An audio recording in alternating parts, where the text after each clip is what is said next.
So, a lot of people, in an attempt to debunk Islam, tend to take verses of the Quran that they don't understand and use that as proof of a false revelation. Assalamu alaikum. I'm an American who converted to Islam, here to correct what you think you know. So, some of these misunderstandings seem to come a lot from the Quranic verses around embryology and human development.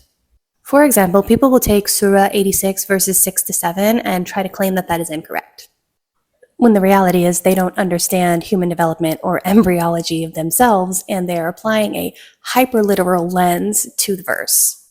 So Surah 86 verses 6 through 7 talks about how humans are created from a gushing fluid that comes from between the sulb and the tara'ib. So sulb refers to a man's loins / back region, and the tara'ib refers to the front pelvic region of the woman.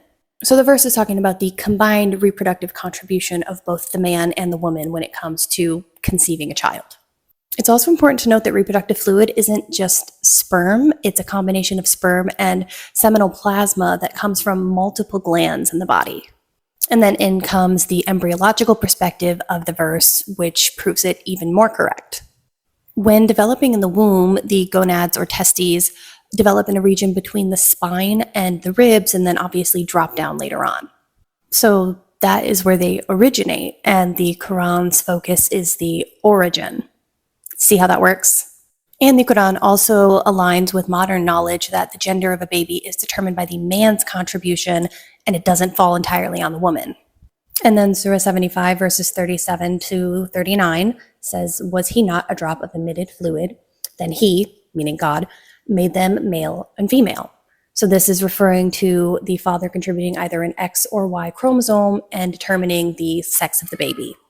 And there is a recorded hadith where Prophet Muhammad, peace be upon him, explained that both the male and female contribute, and whichever contribution prevails, i.e. the chromosome of X or Y, Allah decrees the outcome. So this obviously refers to the gender of the baby, but it can also refer to the appearance, since, genes and how they work, the dominant traits tend to be the ones that show more. So if the father has dominant traits, the baby will resemble more the father, and vice versa. Now, this is obviously a very simplified explanation of chromosomal combinations, and obviously we know that intersex people exist as well, but this does not disprove the description of reproduction or human development in the Quran in any way. It's been a few days since I added a go live link at the bottom of the video, so I'm going to do that today. Please click that and check it out, and follow me if you like learning about Islam and would like more Islamic content.